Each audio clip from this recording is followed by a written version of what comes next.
Jeg har fundet den perfekte rundkørsel! En rundkørsel, jeg kan sove i, uden at blive opdaget. Men hvordan skal jeg komme ind, uden at tiltrække mig for meget opmærksomhed? Iværksæt mission! Rundkørslens hemmelighed!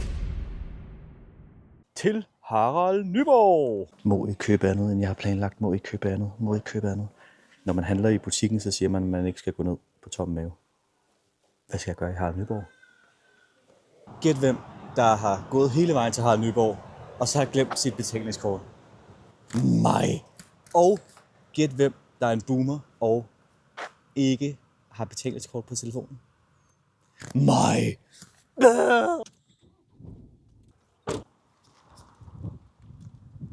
Okay, det er de her ting, vi skal have. Duk. Og det er vores stikhistorie for at komme ind i rundkørslen. Vi skal samle skrald. Jeg fandt kortet, og jeg nåede det, inden du gik. Værsgo.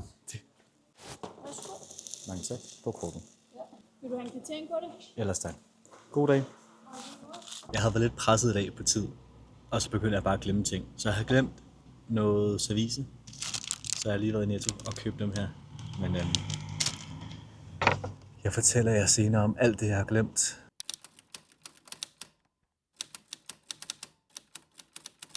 Alt det, jeg har glemt at låse. Nu går vi til rundkørslen. Vi nærmer os rundkørslen. Jeg har skraldeposen med, så vi virkelig ligner nogen, der er ude at samle skrald. Jeg har vesten. Jeg har gribestangen med, som jeg finder ud, når vi kommer tættere på rundkørslen. Jeg tror lige, vi tager en lille smutvej her. Jeg har ingen idé om, hvordan der ser ud inde i rundkørslen. Om der har været andre, om der er skrald. Men jeg kunne godt forestille mig, at vi har brug for en pind til at kunne lave noget dækning. For der skulle komme regn i aften. Så det er spændende. Vi skal bruge en pind til at prøve at holde præsendingen op. Jeg har ikke telt med, for jeg havde ingen idé om, der var plads derinde til at lægge det, eller til at slå et telt op. Lad os med en pind. Pind. Altså, det skal være en lang pind. Lige nu så er vi på vej væk fra rundkørslen. Og klokken den er 2:30, tror jeg, så snart begynder der at komme rigtig mange biler på vejene. Og så bliver det svært at komme ind i rundkørslen uden at blive set. Vi fandt rundkørslen, men jeg er ret sikker på, at man ikke må gå op ved vejen. Der er ingen sti, og cykelstien den går sådan den vej. Så jeg tror, vi skal frem med vesten, og så skal vi lade som om, at vi finder noget skrald her i vejkanten. Altså, jeg skal selvfølgelig nok tage det, hvis der er noget. Men vi kommer ikke ind i den rundkørsel, uden at blive set af biler. Det er 100%.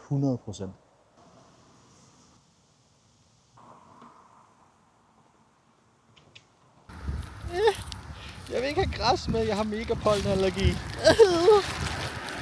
Nej. Og jeg er jo nødt til at pakke det nu, snotpapir, ned til min sovepose. Der har vi rundkørslen. Okay, vi har indgangen der.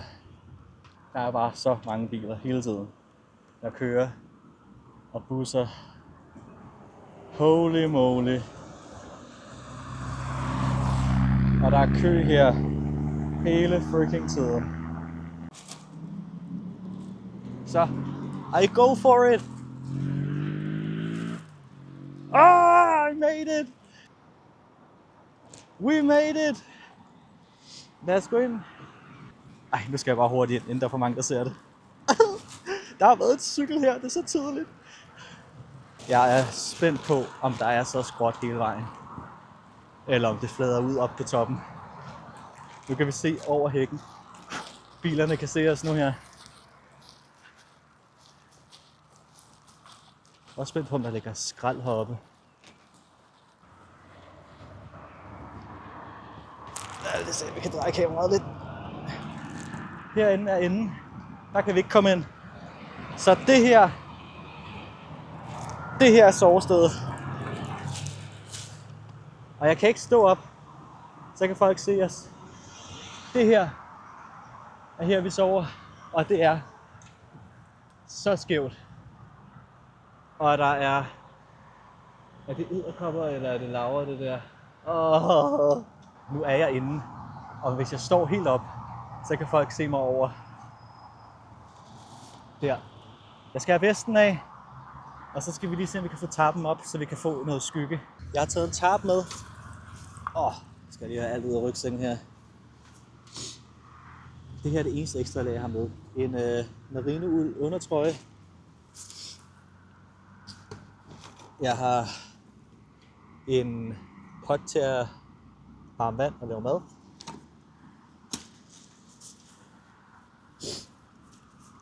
Aftenhygge. Aftenhygge. Powerbank til kameraudstyr. Wasser. Uden Wasser. Gas. Den her er meget større, end hvad jeg havde brug for, men da jeg var i Harald Nyborg, så glemte jeg også at købe en, der var mindre. Det her var lige, hvad jeg havde derhjemme. Og pandelampe. Førstehjælp. Primært plaster og allergipiller og noget smertestillende. Især allergipiller, for det er helt sindssygt i øjeblikket. Aftensmad. Jeg viser jer senere til at gøre køkkenet rent. Et lægunderlag. Ret skrøbeligt det her lægunderlag, så jeg er spændt på, om det holder hele natten. Ellers så får vi en grim overraskelse. Jeg har ikke noget lappegrej med. Og det mest risky, den her tarp, som jeg har købt i forbindelse med en hængekøje. Og jeg har brugt den en gang. Jeg kan se, der er snor på. Jeg har ingen idé om, hvor meget snor jeg har med. Jeg pakker det bare ned. Så lad os prøve at folde det ud. Det ser ud som om, der er snore i nogle af hjørnerne. Nu har jeg bare lige foldet det ud og sidder på det her. Og jeg tænker egentlig at beholde det sådan her, så jeg kan ligge på det. Og så bare folde den her over mig og se, om jeg kan tighne det. Sætte det fast til busken her, og så der, hvor den folder i hjørnet. Skal jeg ligge underlaget for ligesom at holde en trekantsform. Jeg skal lige have nogle allergipiller først, fordi alt klør.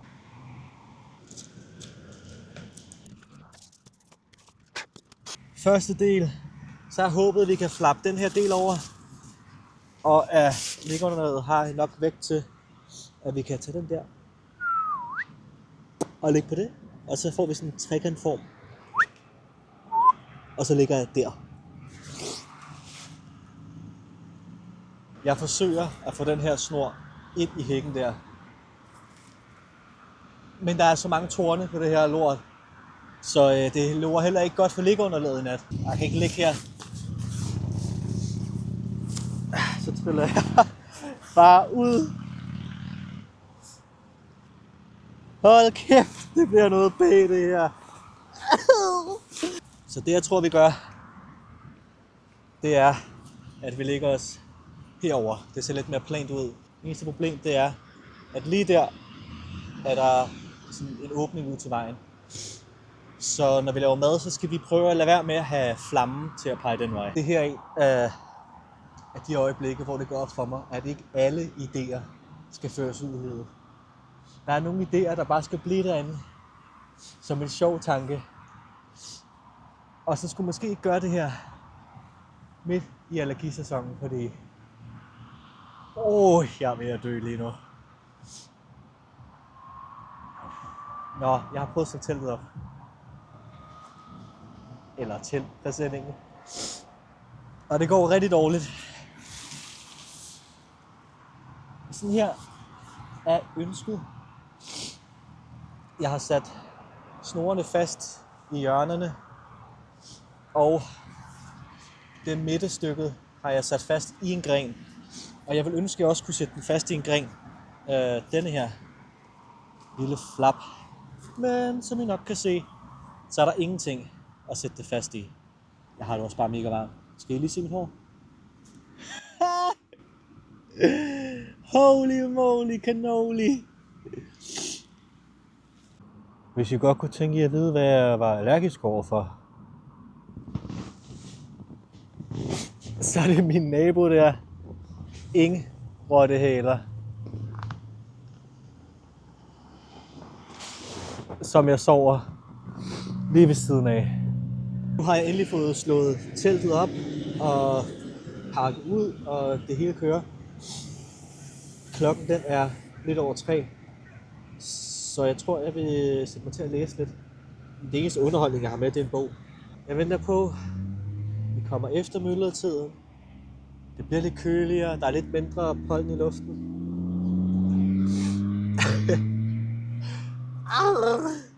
Nu har jeg siddet og læst i nogle timer og set lidt YouTube. Det eneste, jeg har bemærket, det er mit liggeunderlag. Det er godt nok ikke så meget luft i det lige nu, så det er lidt spændende. Og jeg ved ikke, om de stadig er her. Jo, det vrimler med myrer. Og min allergi er blevet bedre. Øjnene er bedre, men jeg føler, at min overlæbe er lidt hede. Jeg har tænkt lidt over, hvordan jeg kunne få det her spændt ud. Så der var... Skal vi se, vi kan se den. Så den bliver mere sådan her, end den bare hænger nedover. For det her, det kan jeg ikke sove i. Eller lave mad. Jeg skal til at lave noget mad, så det kunne være rart, at der var lidt mere plads herinde. Så det jeg tænkte var at tage denne her. Sådan der. Og jeg har jo kun det snor med, som hang på tarpen.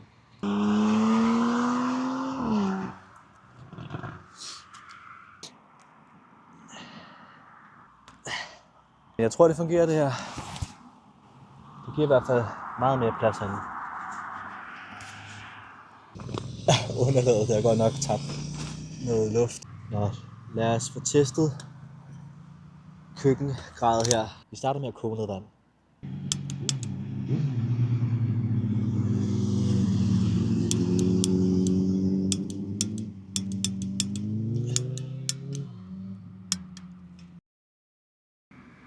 Jeg kan ikke få det til at virke. Prøv lige at skrue det af igen. Jeg kan ikke få det til at virke. Så aftensmaden skulle have været spinatpasta med ost. Det er fire maple, hvis I vil undgå det. Og det er så beviset på, hvorfor man skal teste sit grej hjemmefra. Og ikke bare tage det med ud og håbe på det bedste. I mit hoved, så har jeg aldrig oplevet, at sådan en her ikke virkede. Jeg giver det sidste forsøg. Ellers så bliver aftensmaden en egekilde med lemon eller en med rabarber. Så havde jeg ikke behøvet at købe gafler.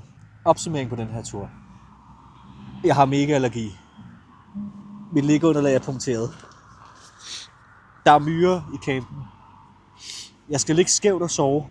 Jeg har glemt aftensmaden, eller jeg kan ikke få varm aftensmad. Lad os lige gå en tur. Åh nej. Nej! Jeg trådte på vores pløk. Nej, den er knækket dybt. Den er knækket. Nej! 2 sekunder. Myg! Okay, jeg fikset det. Der er myg i området. Jeg kan ikke stå op, så kan folk se mig. I får lige en rundtur rundt, så I kan se vejene på 3 elfællesvejene her i Rundkørslen. Er I klar?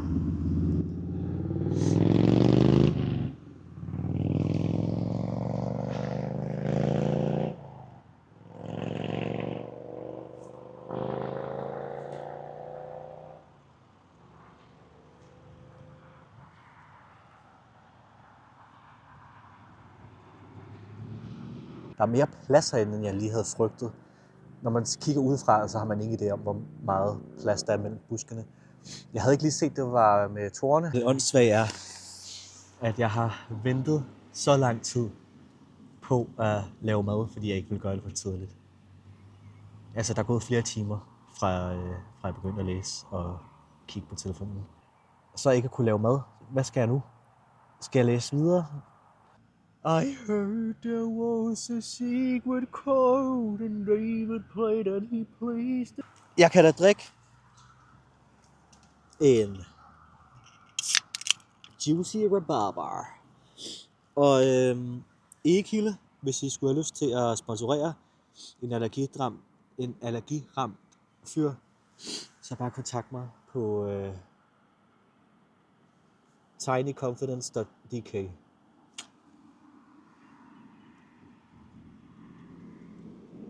Den kan også drikkes varm. Hvis de sponsorerer mig. Den her. Vent lidt.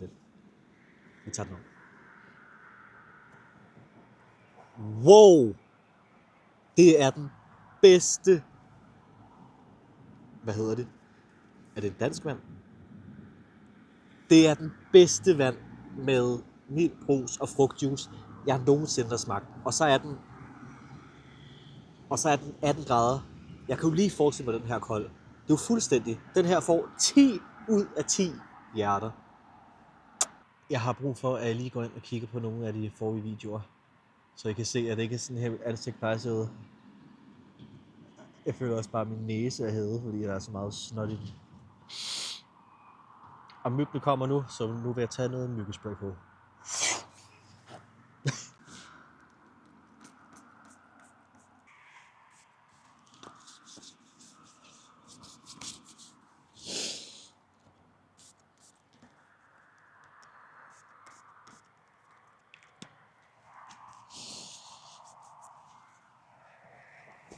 Det bedste myggespray. 40% DEET. Det bedste myggespray.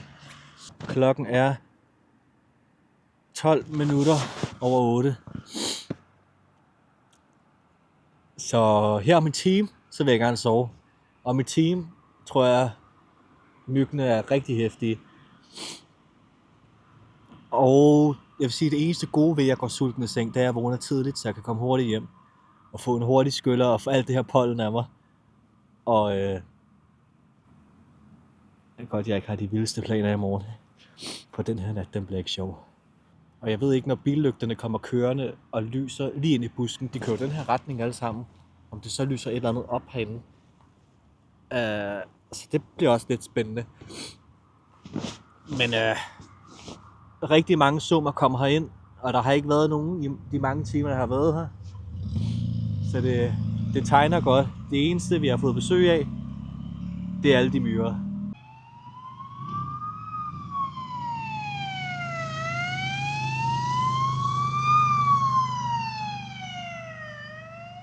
Det kommer nok til at vågne af nogle gange i nat. Jeg har drukket den ene egekilde. Nu smager vi den næste.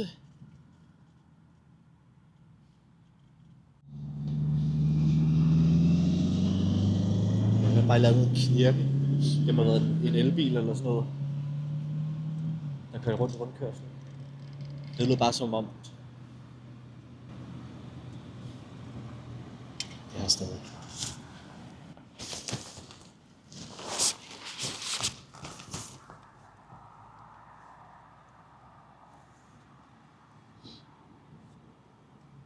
Gør det mere. Falsk alarm. Videre til reklamen. Nej. Jeg kan ikke høre, hvad jeg sagde. Mikrofonen er helt væk. Næste reklamesøjle. Egekilde Lemon. Vi laver en bedømmelse.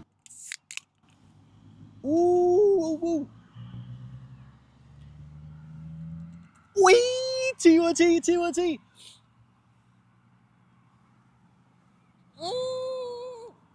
Unibrew. Kontakt mig. Klokken er 9:30 nu, og solen er ved at gå ned, så jeg tænker, at jeg vil børste mine tænder, lægge soveposen ud, puste ligunderlaget op igen, og se, hvor meget det taber luft i løbet af natten. Hvis der sker noget i løbet af natten, så er jeg klar med kameraet. Men hvis ikke, så ses vi i morgen tidlig. Se, hvad der er af god musik her.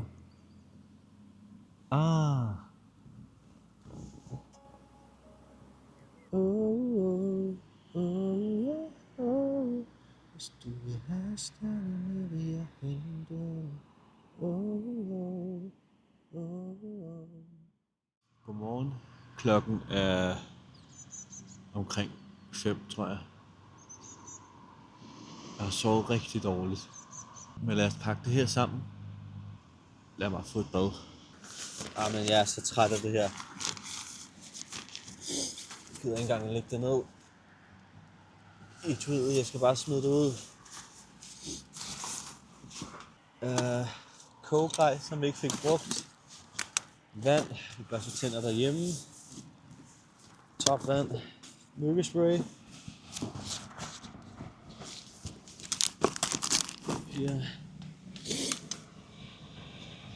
gas. Det har ikke regnet i nat, har jeg lige glemt at informere om. Så mangler vi bare.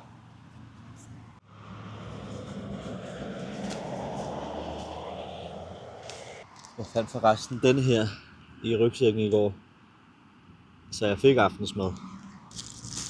Det her vi har ligget. Lad os tage den her, så løber vi ud af rundkørslen.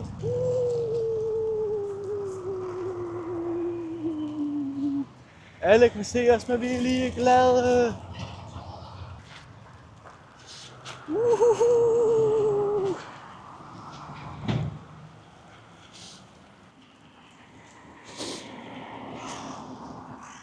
Nå, lad os lige komme over vejen her.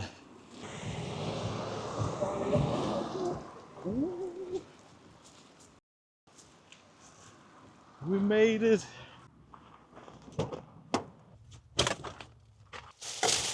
Vi lærte, at jeg ikke kommer ud og sove midt mellem markerne, midt i pollenhøjsæsonen.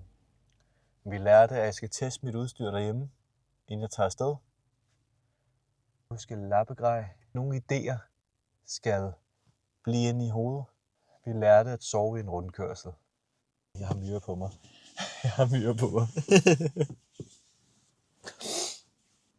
Jeg hopper ind.